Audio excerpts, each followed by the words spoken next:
కాశీలో Suman TV. Suman TV ప్రేక్షకులకి నమస్తే. ఈరోజు కాశీలో సుమన్ టీవీ ఇలాంటి ఒక అద్భుతమైన కార్యక్రమాన్ని మనకు సమర్పిస్తున్న వారు వారాహి సిల్క్స్. పెళ్ళైనా పండగైనా వేడుక ఏదైనా పట్టు చీరల ప్రత్యేక వేదిక వారాహి సిల్క్స్. సాంప్రదాయానికి సౌందర్యానికి వారధి.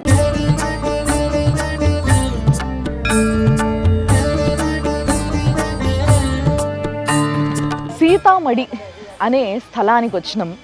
ఎంత పవిత్రమైన స్థలం అంటే ఇది.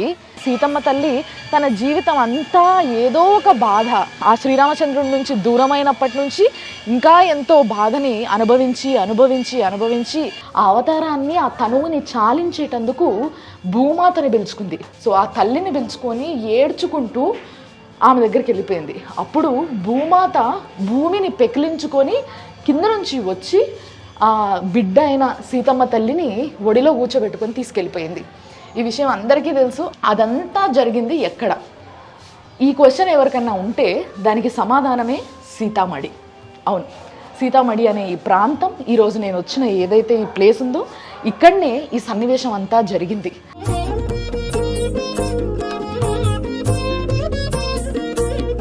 లోపలికి వచ్చిన తర్వాత మొట్టమొదట రైట్ సైడ్లో మీకు ఒక గృహ లాంటి ఏరియా కనిపిస్తుంది. ఇక్కడ ఏంటంటే సీతమ్మ తల్లి లక్ష్మీదేవి అవతారంలో కూర్చొని ఉంటుంది అనమాట. ఇక్కడ ఆ అమ్మవారిని కూర్చోబెట్టి అమ్మవారికి పూజలు చేయడంతో పాటు కోరుకున్న కోరికలు నెరవేర్చడానికి ఆమెకు ఒక్క దీపం వెలిగిస్తే చాలట. కాబట్టి ఒకసారి మనం కూడా మన కోరికలన్నీ నెరవేర్చమని చెప్పేసి, మనం అందరం బాగుండాలని చెప్పేసి ఒక దీపం వెలిగిద్దాము. దాని తర్వాత సీతమ్మడికి నేను తీసుకెళ్తాను.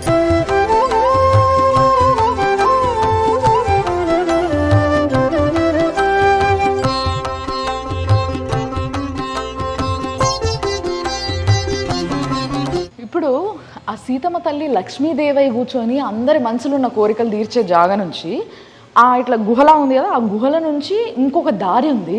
ఆ దారి నుంచి వస్తే ఇక్కడ స్వయంభూ శివలింగం ఉంది. చాలా పెద్దగా ఉంది చూడండి ఒక్కసారి. ఆ స్టోన్ కూడా చాలా డిఫరెంట్గా ఉంది. దానిపైన అన్నీ కూడా రకరకాల గీతలు, అంటే నీళ్లు పోసినప్పుడు గీతలుగా ఆగుతున్నాయి అంటే దానిపైన ఒక టెక్స్చర్ ఉందన్న విషయం అర్థమవుతుంది కదా మనకి. ఈ లింగం పైన చూడండి, ఈ లోపల ఇంకో లింగం ఉన్నట్టుగా అనిపిస్తుంది. ఈ వెనకాల నాగదేవత కూడా ఉంది చూసిండ్రా, వాసుకి.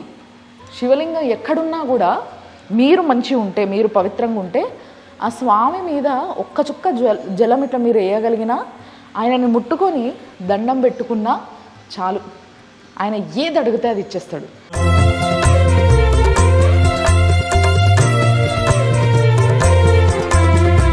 ఇక్కడ నుంచి బయటికి వెళ్ళిన తర్వాత చాలా సుందర ప్రదేశం అని చెప్పాలి ఇది నిజంగా. ఎందుకంటే ప్లేస్ని చాలా బాగా తీర్చిదిద్దిండ్రు.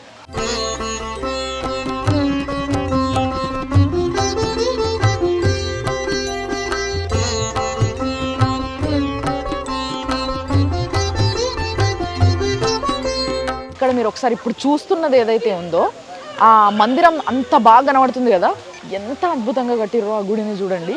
అక్కడనే సీతమ్మ తల్లి భూమాత ఒళ్ళోకి వెళ్ళిపోయింది. మరి ఇంత అద్భుతమైన మందిరాన్ని చూసిండ్రు కదా. ఈరోజు ఇంత అందంగా ఒక మందిరాన్ని తీర్చిదిద్దిండ్రంటే ఒక ఫ్యామిలీ ఈ మందిరం వెనకాలుంది. ఇంత పవిత్రమైన చోటుని ప్రతి ఒక్కరికి పరిచయం చేయాలన్న ఆలోచన వచ్చింది జితేంద్ర స్వామి వారికి. ఆయన ఇప్పుడు మనం ఉన్న ఈ స్థలం నుంచి, ఈ సీతామడి అనే స్థలం నుంచి 900 కిలోమీటర్ల దూరంలో సన్యాసం పుచ్చుకొని ఆయన ధ్యానం ఆయన చేసుకుంటున్న సమయంలో సీతమ్మ తల్లి ఆయనకు అనుగ్రహం ఇచ్చినట్టుగా గట్టి పట్టుదలతోని ఆయన 900 కిలోమీటర్లు నడుచుకుంటూ ఈ స్థలానికి వచ్చిండు.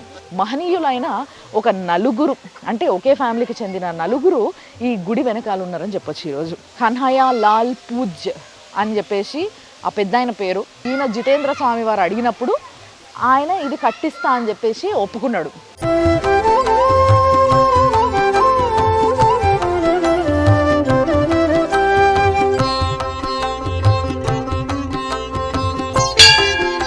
సీతమ్మ తల్లి ఎప్పుడూ చేతులు జోడించి చాలా వినయంగా మాట్లాడడము, చాలా అందంగా జవాబు ఇవ్వడము, అండ్ చూడ్డానికి కూడా చాలా అందగత్తె సీతమ్మ తల్లి. పాలరాయితోని తయారైన 8-9 అడుగుల విగ్రహము.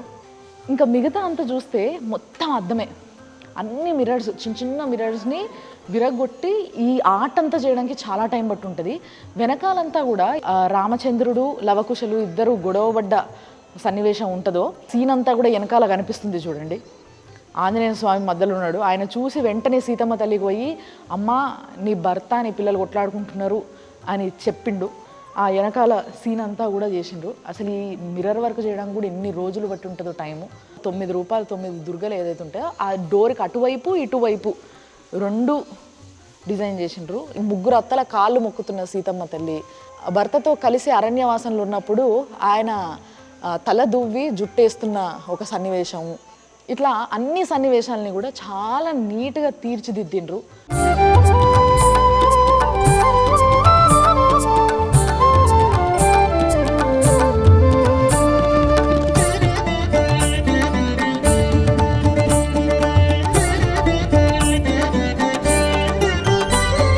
మరి ఈ సీతామడి అనే స్థలంలో సీతమ్మ తల్లిని చూసిన తర్వాత ఇక్కడున్న ముఖ్య పండితుడు ఆయన రాజేంద్ర మిశ్రా గారు, ఆయనతోనే మాట్లాడి తెలుసుకుందాం. గురుగారు నమస్తే. जय श्री राम। ये जो मंदिर बनाया हुआ है ये वाला नया है, बहुत नया है, पर ये पूर्व से ही है करके कुछ हिस्ट्री है, तो वो हिस्ट्री क्या है? और लक्ष्मण जी को आज्ञा दिया कि किसी इनको जंगल में छोड़ दो, तो लक्ष्मण जी रथ में बैठा के सरजू नदी पार करके और गंगा नदी पार के इस जंगल में छोड़ गए थे। यहाँ से आधा किलोमीटर पे जो है स्वामी वाल्मीकि आश्रम। अच्छा, जो आश्रम में सीता माता ने जब उधर ठहरी हुए थे वही है? इधर से कितना दूर है? यहाँ से आधा किलोमीटर पे। तो यहाँ पे जो संगठना हुआ है वो संगठना की जो भी एविडेंसेस है कहाँ पे है वो? कि आज तक मैं भगवान राम के अलावा किसी पराये पुरुष को छाँ तक न देखा हूँ, तो मैं सच्चे मन से आराधना करती हूँ, प्रार्थना करती हूँ पृथ्वी माँ से कि मैं अपनी पृथ्वी माँ से जो है जन्म लिया तो माँ से आराधना करती हैं। लास्ट में प्रार्थना करते हैं सीता माँ कि इतना कह सीता उठी किया योग का त्याग, अकर जोरे ठाड़ी रही पृथ्वी में मन लाए। तो हे भूमो शेष नांग स्वामी मेरी विपदा को दूर करो, जो मेरा पतिव्रत भंगन हो तो विनय हमारी पूर्ण करो। तो सिंहासन को ले अह जग जननी बैठाए, अशेष नांग आदर्श हुए शोभा किम कह जाए। तो एक मंदमय मोह बसय कुटिल हृदय ज्ञान, अपुन प्रभु मोह विसारियो दीन बंधु भगवान।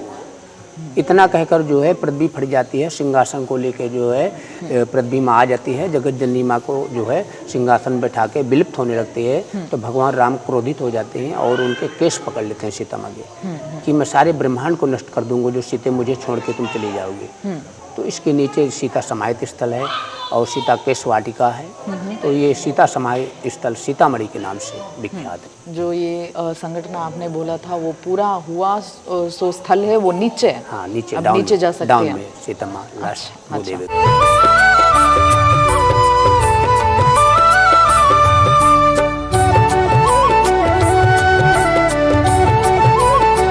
భూమి ఎక్కడైతే విరిగి సీతమ్మ తల్లి భూమాత ఒళ్ళకి వెళ్ళిపోయిందో ఆ స్థలమే ఈ స్థలం. మనం ఏ విధంగా అయితే రామాయణంలో ఊహించుకున్నామో, చూసినామో, చదివినామో అదే విధంగా ఆ తల్లి అక్కడ లోపల కొలువై ఉంది. అక్కడ ఏమైందంటే ఒక గుంటలాగా పడిపోయింది. ఈ మిగతా భూమి అంతా కూడా చీల్చుకున్నప్పటికీ అదంతా కవర్ చేసి ఇప్పుడు అంతా కూడా మందిరంలాగా కట్టిర్రు కాబట్టి అది తెలుస్తలేదు మనకి.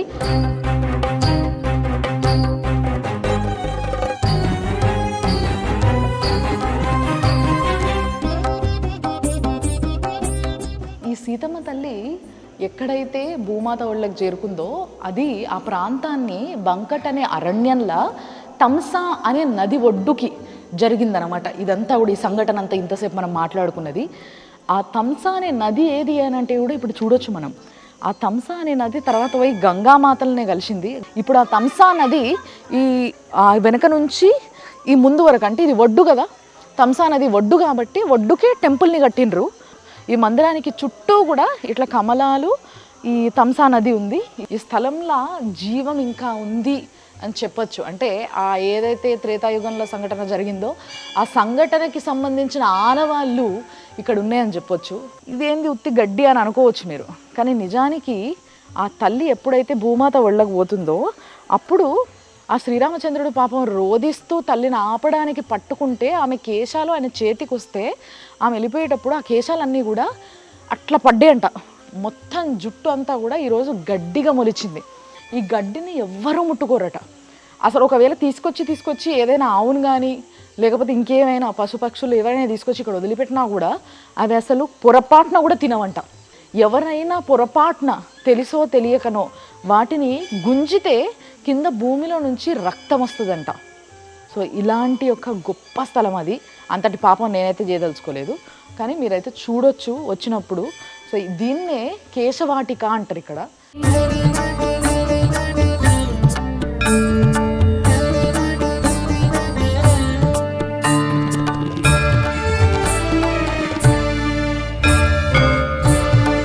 చూసిండ్రు కదా, ఆ సీతమ్మ తల్లి మహారాణిగా తయారై ఉన్న ఇట్లా 7-8 అడుగుల విగ్రహము సీతమ్మ తల్లి ఈ స్థలంలో కాళ్ళతో నడిచింది అని అంటే ఈ స్థలం ఎంత పవిత్రం అయిపోయి ఉంటుంది.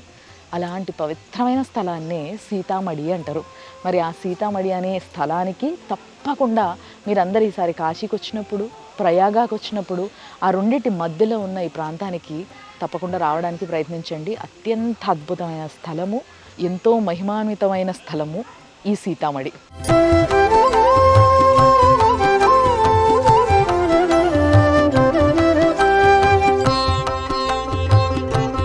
ఈ కార్యక్రమాన్ని మనకి స్పాన్సర్ చేస్తున్న వారు వారాహి సిల్క్స్. చూస్తూనే ఉండండి సుమన్ టీవీ. కాశీలో Suman TV sponsored by Varahi silks.